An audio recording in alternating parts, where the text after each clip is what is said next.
দাও দাও ভক্তের চরণ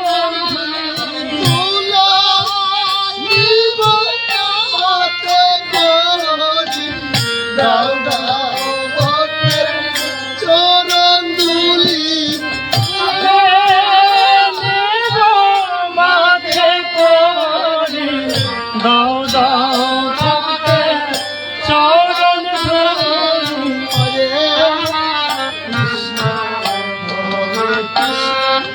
কৃষ্ণ কৃষ্ণ হরে হরে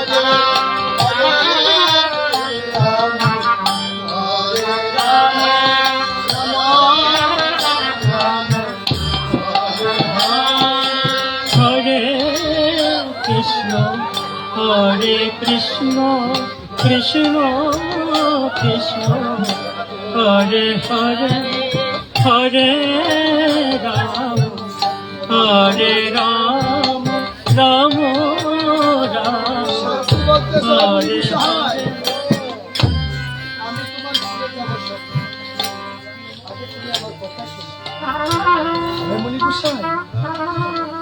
এই বাবা সংসার সাগর মাছি জীব মাত্র দুটি কথা আছে। দুটি কথা হলো কি দুটি কথা সুদেব এবং বহু। হয় মনি গোসাই সকলে দেখেছো তুমি তপস্যারী আশ্রম। আচ্ছা কেন আশ্রম বেদে করো না কেন তপস্যা? এমনি ভাবি কি তোমার তপস্যা করা চলে? কত দত্তবানের ভয় আছে, আরো কত আকবালুদের ভয় আছে। তখন মুনি বলতেছে হয় সারথি আমার আয়ু হয়েছে একেবারে অল্পহীন। আচ্ছা আমি আশ্রম বাদিয়ে বলো বাঁচিব কতদিন? হয় সারথি আমার আশ্রমের কোনো প্রয়োজন নাই। তবে হয় সারথি আমি যেদিন মায়াময় জম্পদ্বীপ থেকে তোমাদের সকলকে ছেড়ে চলে যাব তোমরা সেদিন কি করবে জানো? অবশ্যই আমি যদি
আমাদের ঋষিটা যখন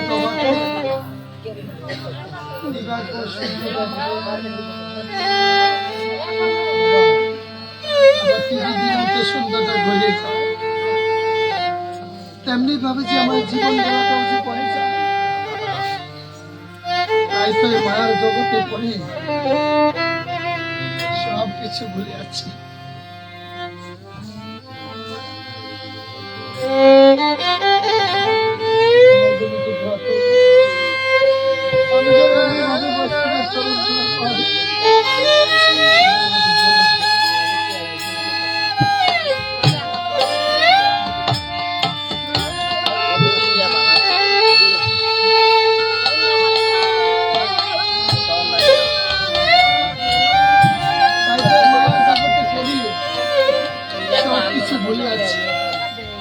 ভাই আমার, বন্ধু আমার, স্ত্রী আমার, পুত্র আমার, বিষয় আমার, বাসনা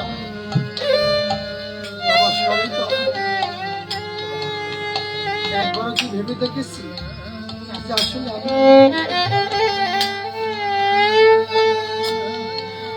কত সুন্দর দেখতেছি ভাই। এই সৌন্দর্যটা আছে কতক্ষণ, আমার দেহে আমার গোবিন্দ আছে যতক্ষণ, আমার দেহে সৌন্দর্য আছে ততক্ষণ। আমার দেহ থেকে যখন আমার প্রাণ পাখিতে উড়ে যাবে, খুলে নেব, আমি তো কিছু সঙ্গে নিতে পারবো না। তাহলে কিসের পাবো, কিসের তো বড় এসেছি ভাবি, চলে তো যেতেই হবে। তাই বলবো বাবা, মাগো আমরা কিন্তু একটা সময় যখন আমি ধরাধামে আসি, আমাদেরকে কিন্তু গৌসা সেজেছিল। আমি যেদিন ধরাধামে আসি তার ঠিক 6 দিনের দিন আমাকে তিলকমালা পরিয়েছে, কাজল পরিয়েছে, লাল সুতো লাল গামছা পরিয়েছে, আমাকে গৌসা সাজিয়েছে। আর এখন সেই সাজটা ভুলে গেছি, এখন সেই সাজটা সাজতে আমাদের লজ্জা হয় কেন? আমি এমন একটা ধর্মে অবলম্বিত যে ধর্মের নামটা হলো সনাতন, যার নাই কোনো আদি, নাই কোনো অন্ত, সেই সনাতন ধর্মে অবলম্বিত। তাহলে কি বলেছে, বিনা লজ্জা ভয় সাধন বসা, কিসের ভয়, কিসের লজ্জা, কিসের, কেন সাজবো না বাবা? নাম বস্তুটা এমন একটা বিষয়, আমার দেহ থেকে কখন আমার প্রাণ পাখিতে উড়ে যাবে বলতে পারবো। তাহলে সর্বক্ষণ যদি আমার মতে নাম জপ থাকে, আমি যদি নামের দ্বারা যদি আমার দেহ থেকে প্রাণ পাখি উড়ে যায়, তাহলে অবশ্যই আমি প্রভুর চিরপদ্ম দর্শন করতে পারবো। সবাই এই বাসনাটুকু করবে যে নামের সহিত যেন প্রাণী ত্যাগ করতে পারে। কারণ এই পৃথিবীতে আমরা যত জীব এসেছি প্রত্যেকটা এক একটা জীব একটা গোবিন্দ একটা পুষ্প স্বরূপ পাঠিয়েছে। এক একটা জীব আমরা কি হয়েছি পুষ্প স্বরূপ ধারণা এসেছি। তাহলে এই পুষ্পটা কবে গোবিন্দ চরণে দেব? বাবা, আমরা যখন সকালে পূজা দিতে যাই, ফুল তুলতে গেলেন, কোন ফুলটা আগে তুলি মা? যেই ফুলটা খুব সুন্দর, তাই না? সকালে যখন পুষ্প তুলতে যাই, যে ফুলটা খুব সুন্দর সেই ফুলটা আগে তোলার চেষ্টা করি। কেন? এই ফুলটা আমি গোবিন্দের চরণে দেব, আমি ওই ফুলটা গোবিন্দের চরণে দেব। তাহলে এই যে সুন্দর মানব দেহটা আমি গোবিন্দের সময় কবে দেব? এমন একটা সময় আসবে যখন আপনি বৃদ্ধ হয়ে যাবেন, আপনি উঠতে গেলে বসতে পারেন না, আর বসতে গেলে উঠতেও পারেন না, আপনার স্মৃতিতে গোবিন্দের নাম বরাবর উচ্চারণ হচ্ছে না। তাহলে এই দেহটা গোবিন্দের সেবার অযোগ্য হয়ে যাবে। তখন কি আপনি গোবিন্দের সেবা করতে দিতে পারবেন? সেই জন্য বলেছে সাধন ভোজন করতে হলে দেহের ক্ষমতা থাকতে। কারণ এটাকে ভগবান দুইটা ভাগে বলেছে। যেমন আমরা সঞ্চয় করি আমাদের যৌবনকালে, সঞ্চয় করি বৃদ্ধকালের জন্য, ঠিক ধর্মটা এমনই একটা বিষয়, ধর্মটা আগে করতে হবে আমার পরকালের জন্য। সঞ্চয় যখন করি, ব্যাংক ব্যালেন্স করি আমার পরবর্তী বৃদ্ধকালের জন্য, কিন্তু ধর্মটা করতে হবে আমার পরের জন্য। জয় রাধে। তাই তো আমার গৌরাঙ্গ মহাপ্রভু বলেছে যে পাপাচ্ছিন্ন কলেজি তোমরা হাতে করো গৃহ কাজ আর মুখে বলো হরি, অনায়াসে দিয়ে যাবো তোমরা ভাবনা।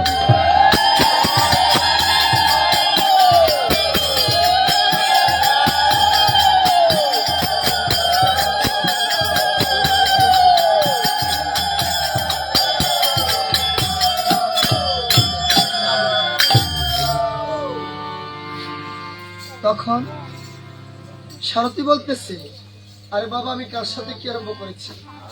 মুনি গোসাই, সাধন ব্যতীত কেহ মরণ বাছর কথা বলিতে নাহি পারে। তোমার মরণ কবে হবে তুমি কি বলতে পারবে? বলতেছ সারথী, আমার মরণের কথা আমি তোমায় বলতেছি। সত্য তেতা দাপর কলি, কলইয়ের মহাশয় অর্থাৎ কলি, সত্য তেতা দাপর কলি, চারি যুগে এক মন্বন্তর হয় বলি। এরূপ 14 মন্বন্তরে ব্রহ্মার এক দিবস তবে তুমি ঠিক বলেছ। এরূপ 30 দিনে একটি মাস, 12 মাসে একটি বৎসর আমি করলাম নির্যাস। 12 বৎসরে স্বর্গের ইন্দ্র পতন হয়, তবে সে একটি রুম খসে পড়িবে বলিলাম।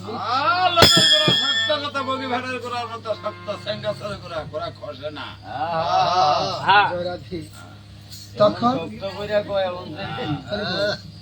সারথী বলতে চাই, মুনি গোসাই আমি বলি তব ঠাই, চন্দ্র সূর্য থাকতে দেখছি তোমার মরণ। ডাক্তারে কি বলতেছো তোমার?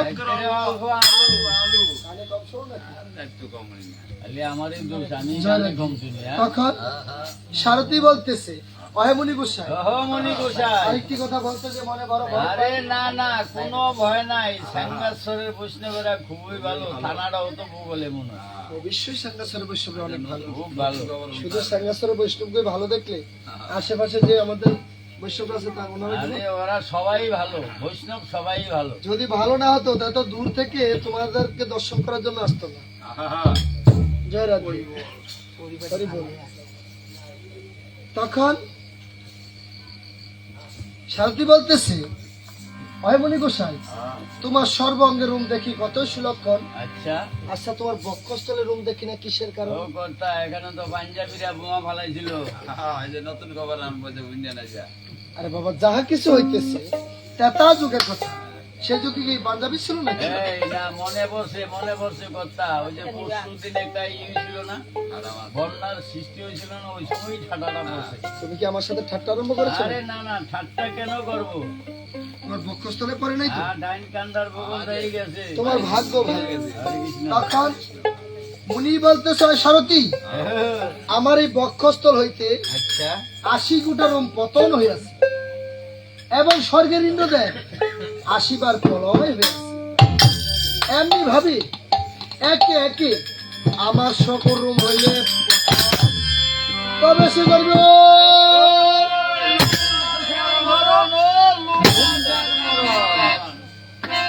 আরে লোম দাসের নাম আসে, অর্থাৎ এই রমেশ মুনির মন। আচ্ছা আচ্ছা। কানে কম শুনুন নাকি?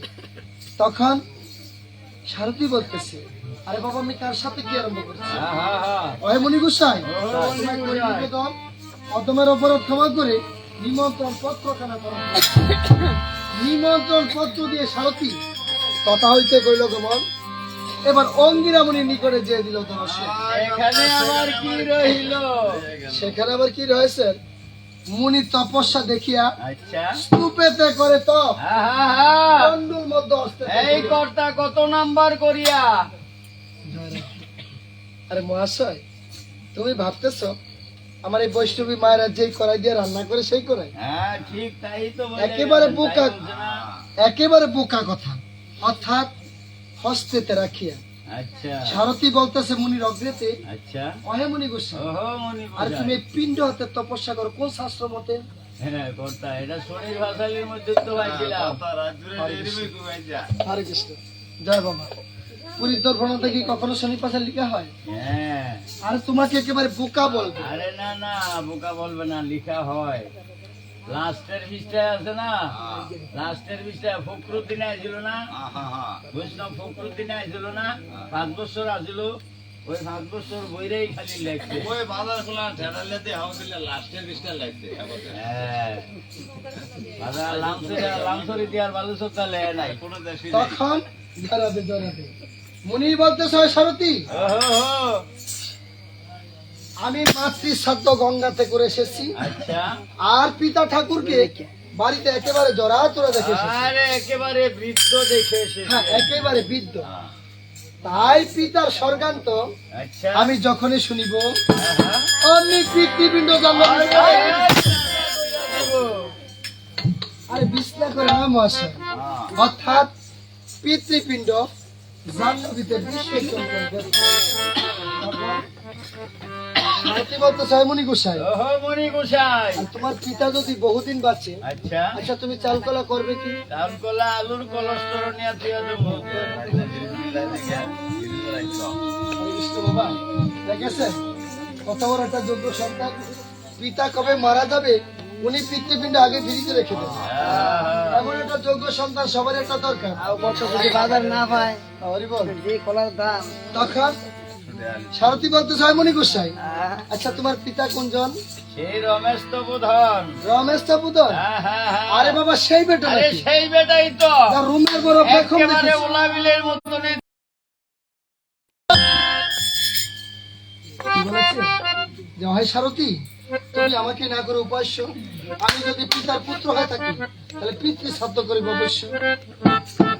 আজ আমরা তো বলতে পারি না যে আমি যদি পিতার পুত্র হয়ে থাকি তাহলে পিতার অন্ত্যেষ্ট ক্রিয়াটা করতে পারি। কেন পারি না বাবা? যদি পারতাম তাহলে আমাদের বৃদ্ধ পিতামাতা ঘরে আছে, আর আমার মতো নরদম কেন অকাল শ্মশানে চলে যাচ্ছে? বৃদ্ধ পিতামাতা ঘরে আছে, আর আমার মতো নরদম কেন অকাল শ্মশানে চলে যাচ্ছে? সেটা হলো আমার কর্মদোষে। হরে কৃষ্ণ। সেটা হয়েছে আমার কর্মদোষে। কেন? আমরা যে প্রথমত আমাদের বাবা মার বাক্যটুকু রক্ষা করি। ভগবান শ্রীরাম বলেছে, হে মিত্র বিভীষণ, পুত্রের ত্রিবিধা লক্ষণ। কয়টা লক্ষণ? 3টা লক্ষণ। হে মিত্র বিভীষণ, পুত্রের ত্রিবিধা লক্ষণ, অর্থাৎ জীবিকায় বাক্য পালন সমিতায় ভুরি গয়াতে পিণ্ডদান। অর্থাৎ পিতামাতা যতদিন জীবিত থাকে আচ্ছা অতদিন পিতামাতার বাক্য রক্ষা করলো পুত্রের প্রথম কর্ম। আচ্ছা দ্বিতীয় আর দ্বিতীয় কর্ম হলো পুত্রের বর্তমানে যদি পিতামাতা দেহত্যাগ করে তার ওষুধান্তে জ্ঞাতি গোষ্ঠী এবং বন্ধু বান্ধব এবং ব্রাহ্মণদিগকে এনে শ্রাদ্ধ ক্রিয়াকাণ্ড এবং ভোজনাদি সমাপ্ত করা। এলো পুত্রের দ্বিতীয় কর্ম। আর তৃতীয় আর তৃতীয় কর্ম হলো গয়াতে যে পিণ্ডদান করে মাতৃকুল এবং পিতৃকুলকে উদ্ধার করে। জানাতে আর আমরা এখন কি করি? পঞ্চপল্লী বাটাবারে মন্দিরে চলে যাই দেবতাকে পুজিবার জন্য। বাবা অপরাধ ক্ষমা করবে। ওই দেবতাকে বুঝলে বাবা মাকে পাওয়া যাবে না, কিন্তু বাবা মাকে বুঝলে দেবতাকে নয়, আমার অনাদিরাদি গোবিন্দকে পাওয়া যাবে। কেন? আমার ভগবান শ্রীকৃষ্ণ বলেছে, হে ভক্ত সুতমারে, আমার গোবিন্দ ভগবান শ্রীকৃষ্ণ বলেছে, হে ভক্ত সুতমারে, যারা বাবা মার সেবা করে না তারা আমার দর্শন কখনো পাবে না। আমাকে পেতে হলে আগে বাবা মার সেবা করো। কেন বাবা? বলে যাই, আদ্য গুরু মাতা পিতা, গুরু জ্যেষ্ঠ ভাই, ইয়াছে অধিক গুরু ভজিলে শেখায়। তো পিতা মাতা আদ্য গুরু। বাবা আমরা এখন যে গুরু, আমরা বলি গুরু বাক্য শিরোধার্য। গুরুকে মনুষ্য জ্ঞানে যে ভজনা করে তার নরকে গমন হয়। গুরুকে সাক্ষাৎ গোবিন্দ রূপে ভজনা করতে হয়। বিচারটা আপনাদের মধ্যে দিলাম। যে গুরু আমাকে উপাসনা দিয়েছে, ওনাকে যদি সাক্ষাৎ গোবিন্দ রূপে ভজনা করতে হয়, উনি যখন আমাকে কৃপা দিল, উনি কেন এই প্রশ্নটা আমাকে করলো যে বাবা তোমার বাবা মার কাছে বাক্য নিয়েছো? যে বলেছি না। তাহলে বাবা তোমার বাবা মার কাছে বাক্য নিয়ে আসো। তোমার বাবা মার কাছে বাক্য না নিলে যে আমি তোমাকে উপাসনা দিতে পারবো না। তাহলে যে গুরু আমাকে উপাসনা দিয়েছে, ওনাকে যদি আমার গোবিন্দ রূপে ভজনা করতে হয়, তাহলে যার বাক্য ছাড়া উনি আমাকে উপাসনা দিতে পারলো না, তাকে আমার কি রূপে ভজনা করতে হবে? আমার ঘরে স্বয়ং রাধা কৃষ্ণ আছে। যুগলকে দর্শন করলে আপনি সাক্ষাৎ দর্শন করতে পারবেন। সেটা হলো আপনার বাবা, আপনার মা। কেন বলেছে? আবার বারিন্দা করো তো থিয়াতে। সেটা আপনার ইচ্ছা। যার যতটুকু ভাব তার অতটুকু হবে লাভ। যার যতটুকু ভাব তার অতটুকু হবে লাভ। আপনার গোবিন্দকে তো আপনি একটা বাক্সের মধ্যে রাখেন। দাদা, হরি বল। আমার এই গোবিন্দকে তো কেউ কেউ এটা ফলের ঠোঙ্গার মধ্যে রাখে, কারণ ওনার যতটুকু সামর্থ্য। এটা ফলের কার্টুন না, সেখানে রেখে তো পূজা দেয়। আর কেউ তো একটা টাচ করে সুন্দর করে মন্দির করে তো পূজা দেয়। তাহলে সেটার সাথে আপনি কি তুলনা করবেন? ওনার যতটুকু মনে উনি যদি বলে আমি সুন্দর, তাহলে আমার পৃথিবী সুন্দর। আর উনি যদি বলে আমি সুন্দর না, তাহলে আমার পৃথিবীটা অসুন্দর। জরাতে কেন বলেছে? প্রত্যেকটা গৃহ একটা মন্দির, আর সেই মন্দিরের দেবতা হলো প্রত্যেকের বাবা, প্রত্যেকের মা। প্রত্যেকটা গৃহ একটা মন্দির, আর সেই মন্দিরের দেবতা হলো বাবা আর মা। দেখেন তো, আমি আমাকে দিয়ে দেখাই, আমার বড় বাবার সেবা করেছে কে? আমার দাদা। আর আমার দাদার সেবা করেছে আমার বাবা। আর আমার বাবার সেবা করেছি, করতে পারছি কিনা জানি না, চেষ্টা করেছি আমি। আর আমার সেবা করবে কে? আশা করি না, তবে যেটা চিরাচরিত্র হয়ে আছে সেটা বলতে পারি। আমার সন্তান না কি রে, এন্দা মিছা কথা কোন কি রে? আন্নার ভাইয়ের সেবা আন্নে কইরা থাকলে আন্নার সেবা আন্নার হুতে করবা, আশাটা করতাম না কোন দুঃখে। হ্যাঁ, এখানেও তাৎপর্য আছে। আশা করতাম না কি রে এটা? আমার বাবার সেবা আমি করছি, আমার হুতো আমার সেবা করন লাগবো। হরিব, এই যে দেখেন, এই যে কথার প্রসঙ্গে কথা এসে গেছে, জেনে রাখেন। যখন আমার আদ্যশক্তি মহামায়া যখন ব্রহ্মা বিষ্ণু শিবকে প্রকট করালো, তখন ব্রহ্মদেব প্রশ্ন করছিল যে মা, তুমি আমাদেরকে প্রকট করালে, তাহলে আমাদের মধ্যে তুমি ভেদভাব কেন করলে? বলেছে কি বাবা? বলেছে তুমি বিষ্ণুকে দিলে অস্ত্র শস্ত্র, শিবকে দিলে তুমি অস্ত্র শস্ত্র, আমাকে করলে কেন নিরস্ত্র? বুঝতে পারছেন বিষয়টা? একটু ভালো করে খেয়াল করেন। কি বলেছে? বলেছে তুমি বিষ্ণুকে দিলে অস্ত্র শস্ত্র, শিবকে দিলে অস্ত্র শস্ত্র, আমাকে কেন করলে নিরস্ত্র? বলেছে হে ব্রহ্ম, তুমি হলে আদি পিতা ব্রহ্মদেব, তুমি হলে সৃষ্টিকর্তা। তাহলে যিনি সৃষ্টিকর্তা, সৃষ্টিকে তো সে বিনাশ করে না, তাহলে তোমার অস্ত্রের কি প্রয়োজন? বিষয়টা বুঝতে পারছেন? কি বলছে? যে তুমি হলে সৃষ্টিকর্তা, তো যিনি সৃষ্টি করে সবই তো তার সন্তান, তো সৃষ্টি কি সন্তানকে বিনাশ করে? বলেছে আমার ব্রহ্মদেব কি বলেছে? যদি কোনো পরিস্থিতি নেই, সন্তান যদি অসুরত্ব অর্জন হয়ে আমাকে বধ করার চেষ্টা করে, তখন আমি কি করব? বলেছে হ্যাঁ, এটা তুমি বলতে পারো, তাহলে তোমাকে রক্ষা করবে বিষ্ণু। যদি কোনো পরিস্থিতি নেই, তোমার উপর কোনো হস্তক্ষেপ করে অসুরত্ব তার মধ্যে জাগ্রত হয়, তাহলে তোমাকে সে রক্ষা করবে বিষ্ণু। তবে একটা সত্য, তুমি ব্রহ্মাস্ত্র তৈরি করতে পারবে কিন্তু প্রয়োগ করতে পারবে না। তাই ব্রহ্মাস্ত্র সব দেবতারা সব অসুরই কিন্তু ওনার কাছে বর প্রাপ্তি হয়, কিন্তু ব্রহ্মাস্ত্র তৈরি করতে পারবে কিন্তু প্রয়োগ করতে পারবে না। তুমি আমাকে কি বোঝাবে? সন্তান কি অসুরত্ব হতে পারে না? তার মধ্যে অসুরত্ব কি বলেছে দেখেন, সত্যযুগে অসুরের আর দেবতাদের দূরত্ব ছিল স্বর্গলোক আর হলো মর্ত্যলোক। লোকটা দূরত্ব না, সত্যযুগের দূরত্ব ছিল স্বর্গলোকে আর মর্ত্যলোকে। ত্রেতা যুগে একই লোকে, লঙ্কা আর হলো অযোধ্যা, লঙ্কা আর অযোধ্যা একই লোকে আসেন, তারপরে একই গৃহে কুরু পাণ্ডব, একই গৃহে। আর কলিতে আছে একই দেহে, কলিতে অসুর একই দেহে। কি বলেছে? কোথায় স্বর্গ কোথায় নরক? কে বলেছে? বহুদূর। মানুষের মাঝে স্বর্গ নরক, মানুষের মাঝে সুরাসুর। মানুষের মধ্যে অসুরত্ব আছে, আবার মানুষের মধ্যে স্বর্গ আছে। কি বলবেন? এই তো শাস্ত্রের কথা, আমার কিছু না। যারা তখন সারথি বলতেছে, না আরে বাবা আমি কার সাথে কি আরম্ভ করেছি? সবাই কার সাথে কি আরম্ভ করছি জানো? আরে রিপন তুমি কই? আমি কার সাথে কি আরম্ভ করেছি? কেন? পিতামাতার অভিশাপ স্বয়ং ব্রহ্মাও ঘটাতে পারে না, আর পিতামাতার আশীর্বাদ তাকে জমেও কষ্ট করতে পারে না। তাই সবাইকে বলবো অপরাধ ক্ষমা করে দেবেন। আমার মায়েদেরকে বলি আর আমার দাদাদেরকে বাবাদেরকে বলি, যার ঘরে বৃদ্ধ বাবা মা আছে, যার ঘরে বৃদ্ধ শ্বশুর শাশুড়ি আছে, মান অহংকার ঘৃণা লজ্জা ভয় ত্যাগ করে যে যেখানে যাও তাদের রাতুল চরণগুলি স্পর্শ করে মস্তকে ধুলা নিয়ে যাও।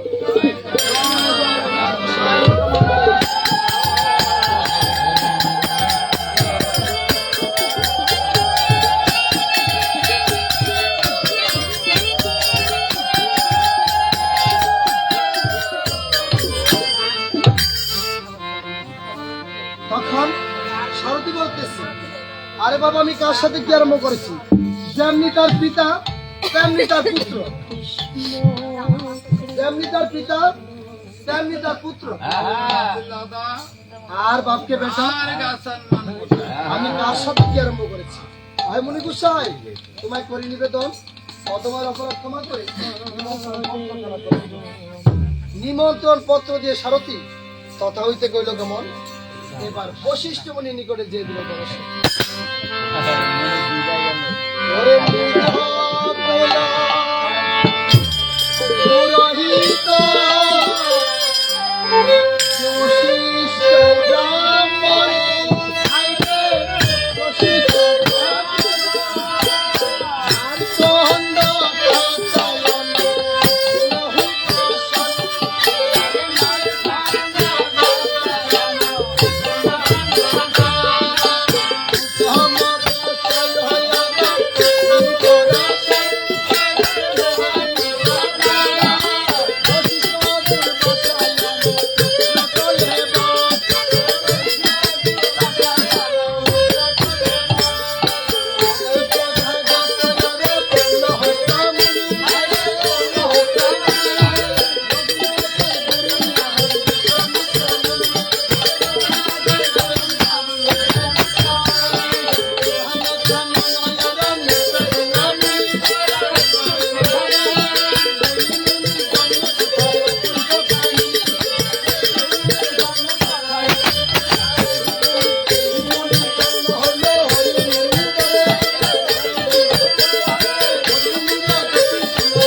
এমনি ভাবে সকল মুনিগণকে নিমন্ত্রণ করল।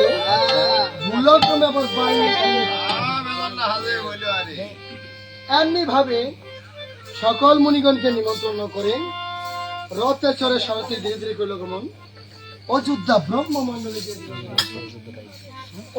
ব্রহ্মমন্ডলে যে সারথি নয়লো মাথা আর পৃষ্ঠ হতে দিয়ে রাম তাকে জিজ্ঞাসা করতে। রাম বলে, হয় সারথি, বলিলাম আমি মধুর বচনে নিমন্ত্রণ পেয়েছি কিনা আমার 60,000 ব্রাহ্মণ। সারথি বলতেছে, প্রভু প্রভু তোমায় করি নিবেদন, প্রভু তব আশীর্বাদে প্রভু আমি নিমন্ত্রণ করেছি প্রভু 60,000 ব্রাহ্মণ। প্রভু আমি একজনও বাকি রাখি না। তারপরে রজনী বাবা ফেলে উদিত তপন যজ্ঞতে দীক্ষিত হলেন রাম ভগবান। ক্ষত্রিয় কুলে ধর্মরাম করিল আপনি যজ্ঞ গৃহে বসিলেন একটি কিশোরী আসে। ওহে রঘুনাথ, আমি তুমি এখন যজ্ঞে যাহা করে চায়, ওই যে সীতা বিনে যজ্ঞ পূর্ণ হবে না কখন।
তুমি শুনে যাও আজ আমার বুকের ভিতর হয়।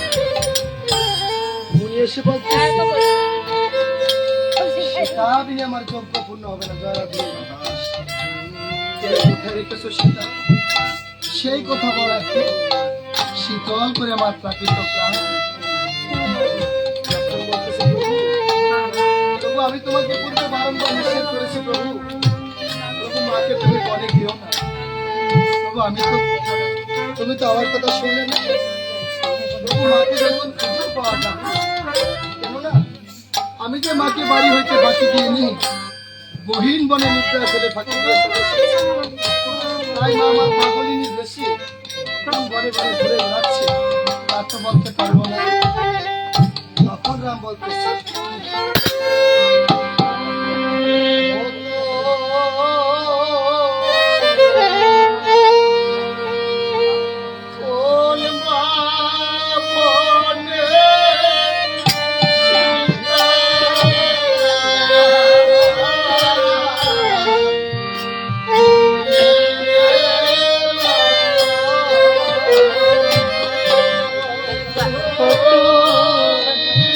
কুল বাবনে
বলতেছে, ওহে রঘুনাথ, আরে তুমি এমনি ভাবি সীতার জন্য কান্না করতেছো কেন?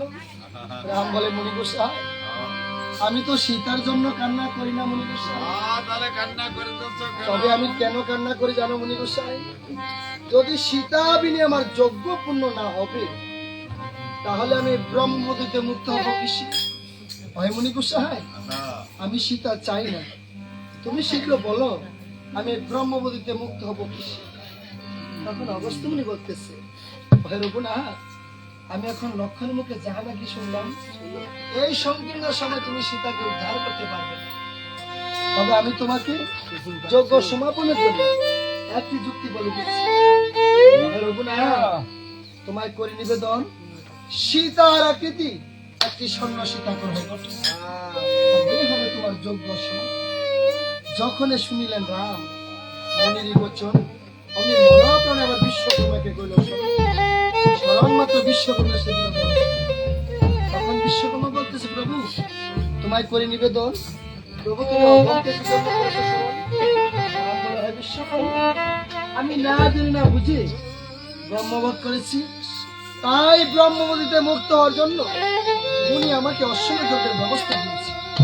আবার মুনি বলতেছে, সীতা বিনে আমার যজ্ঞ পূর্ণ হবে, তাই মুনি আমাকে পুনরায় যুক্তি দিয়েছে। বিশ্বকর্মা, তোমায় করে নিবেদন, সীতার আকৃতি একটি স্বর্ণ সীতা করে। যখন শুনিলে বিশ্বকর্মা বাবা রামের বচন, আমি মনপ্রাণে আবার স্বর্ণ সীতা করতে। যখনই স্বর্ণ সীতা ঘটনা হয়েছে, তখন রাম করেছে কেন?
অগস্ত্যমুনি বলতেছে, হে রঘুনাথ, আরে তুমি এমনি ভাবি স্বর্ণ সীতার মুকুট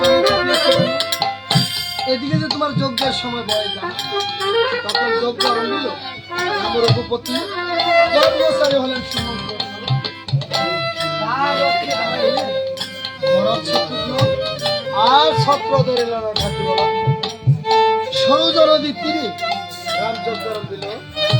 স্বর্গ থেকে দেবগণ আবার উপনীত তবে শুনো কিভাবে।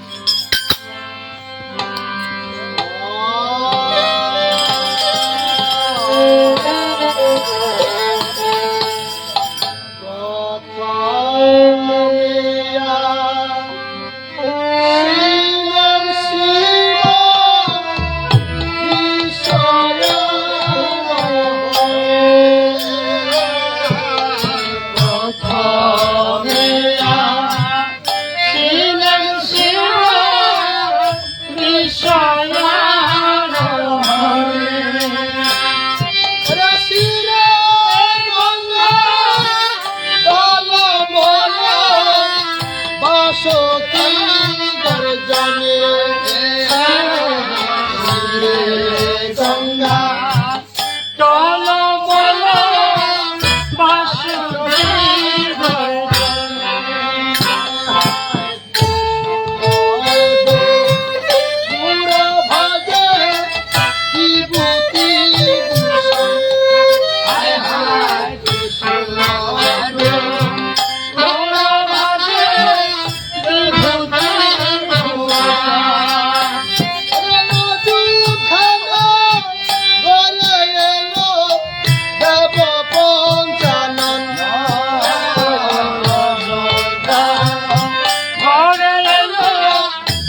থেকে যখন এক করে তখন লক্ষণ দৃষ্টি করে চায় এক পুলিশের 4,000 শিষ্য দেখতে পারে। তখন লক্ষণ বলতেছে, প্রভু প্রভু তোমায় করে নিবে তো, প্রভু তোমার যোগ্য হইতে হয় জানি কত বিলম্ব, প্রভু বিলম্বনা হবে কেন? ওই যে দেখো দামোদ অগ্নিপুরী এসেছে, ভার্গবানন্দ ওই যে 4,000 শিষ্য এলো, মণিপুরী সর্ব।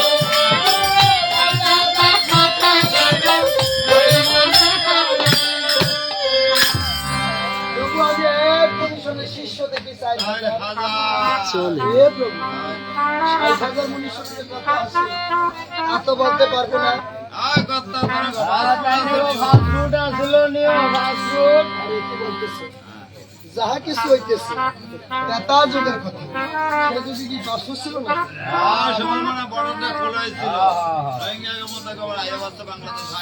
তাই হোক, সেই জন্য তোমার কোনো চিন্তা করতে হবে না। সেই জন্য তোমার চিন্তা করতে হবে না। তুমি শুধু এই কার্য করি দেখো, মুনিগণ আসিলে বসিতে আসন দিলে করিয়ে যখন, ধনের জন্য তুমি চিন্তা না করো। মুনিগণ আসিলে বসিতে আসন দিবে করে যখন, তুমি কথা বলি কি বলেছে? মুনিগণ এসেছেন যখন তুমি বসিতে আসন দিবে করিয়ে যখন দাদা।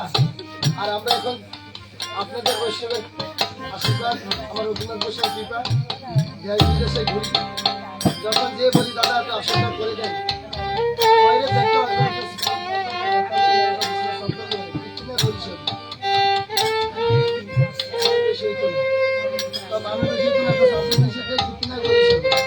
কিন্তু এটা ভাবে না যে আমার বাড়িতে বৈষ্ণব আসবে, বৈষ্ণবদের যে বসা আছে কি বলেছে? মুনিগণ আসিবে যখন, যার যে যোগ্য স্থানে স্থান দিবে তখন। কি বলে দেন?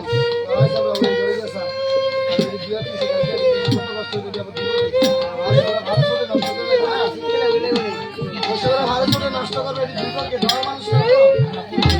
বুঝতে পারছেন মায়েরা? আমার অপরাধ ক্ষমা করবে যে আপনাদের মধ্যে পড়ে যায় তো। আসলে আগের মায়েরা কি করেছে? ভোরবেলা ভাড়া বাঁধছে, তারপর হলুদ মরিচ বেটে গিয়েছে, হ্যাঁ, তারপর রান্না করেছে। আর এখন হলুদ মরিচ পাখি সময় পাচ্ছে না, হরি বল, ঝম ধরে গিয়েছে জয়েন্টে, এগুলো ঝমকার পরে গেছে, পাচ্ছে না। যাই হোক, এটা কেউ করবেন না। হরি বল। ও কথা আপনাকে বাইক ব্লেন্ডার আসেনি বিজ্ঞান না, গোটা বাইক কেমনে খায় বিজ্ঞান না। হ্যাঁ গো ভাই, তাও দেখি উনি কিন্তু সত্যি সত্যি বলে, আমি বলে উনি বলেছে, মিথ্যাও বলে নাই, আর আমি যেটা বলছি ওটা মিথ্যা না। কেন? উনি কিন্তু আমার ঘরে দেখে নাই, ওনার বড় ভাইয়ের ঘরে, ওনার উস্তাদের ঘরে দেখেছে, তাই বলে আমাকে কথা মানি। উনি ওনার উস্তাদের ঘরে দেখেছে, সেই জন্য আমাকে একটু খুঁজা মানি। কত্তার ঘর দেখি, কত্তার ঘর দেখি। ওই তো একই তো কথা।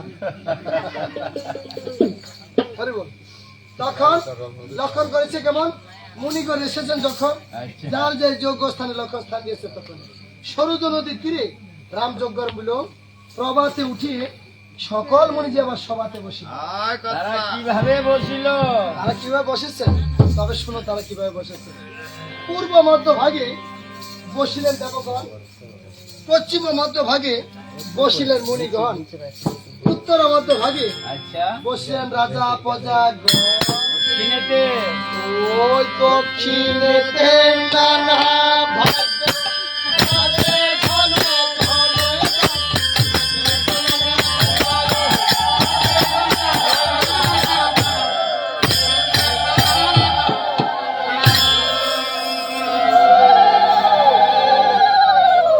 এই সকল বাদ্য কেবল দক্ষিণ দিকে বাজছে। তবে ঠিক কথা। তখন অগস্ত্য মুনি বলতেছে, হে রঘুনাথ, তুমি প্রথমে যে মুনিগণ মুনিগণকে করাই বরণ। রাম বলে মুনি মশাই, আমি বলতেছি তোমারে কি দ্রব্য লাগিবে বলো, আগে ব্রাহ্মণ বরণ, আগে তুমি দ্রব্যের কথা বলো। তখন অগস্ত্যমুনি বলতেছে, হে রঘুনাথ, আরে তুমি তাহা নাহি জানো, বরণের ব্যবস্থা তুমি আমার হাতে। 10 গোটা হস্তি দিবে অতি দীর্ঘদন্ত, 10 গোটা অশ্ব দিবে অতি বলবন্ত, সহস্র গাভী দিবি একটি বর্ষতারি। ওই 10 খানি গ্রাম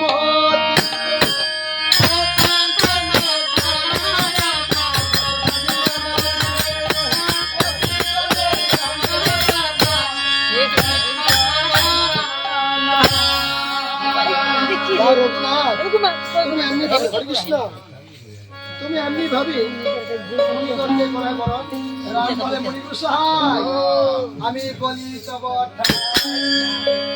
ওই যে এই প্রকারে বরণ করতে আমার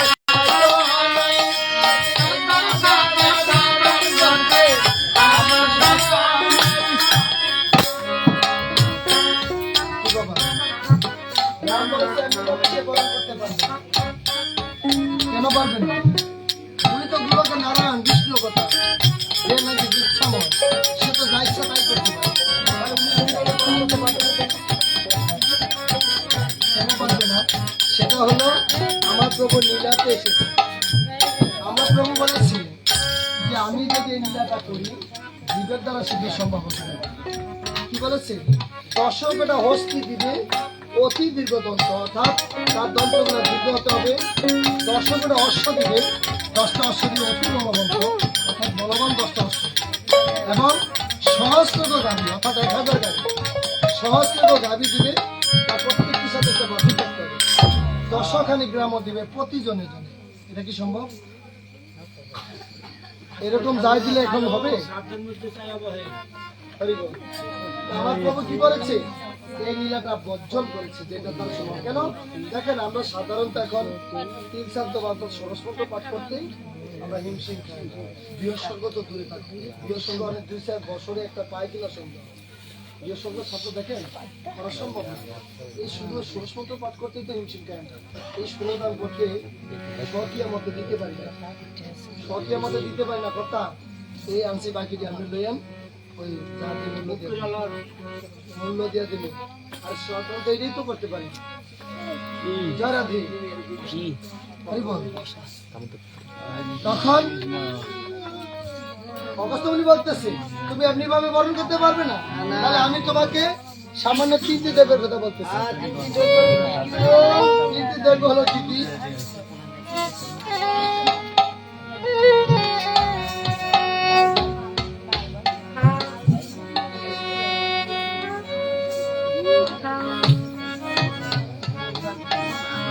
সুবর্ণ থালার মধ্যে নতুন অবশ্য, ওই যে সুবর্ণের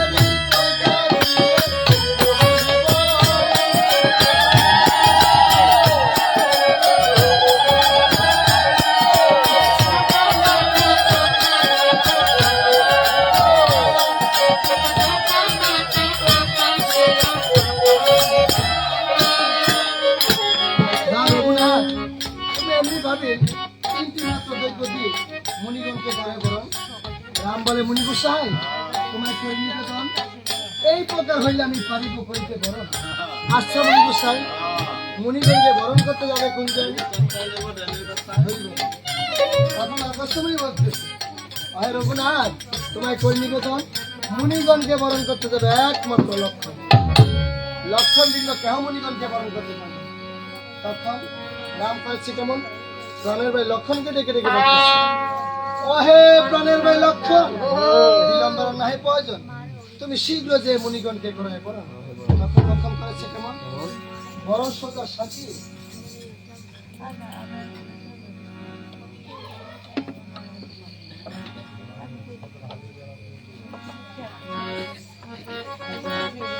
বরণ সোজা সাজি। লক্ষণ বলতেছে, প্রভু তোমায় করি নিবেদন, প্রভু মুনিগণকে বরণ করতে লোক দক্ষিণার প্রয়োজন। তাই সকল বৈষ্ণবের চরণে আমার আকুল আবেদন, আপনারা সকলে কিছু দক্ষিণা করবেন না। অথবা আপনারা কিছু টাকা ভক্তি দিতে পারেন।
জয়রাধে, বসে পড়ে আয়।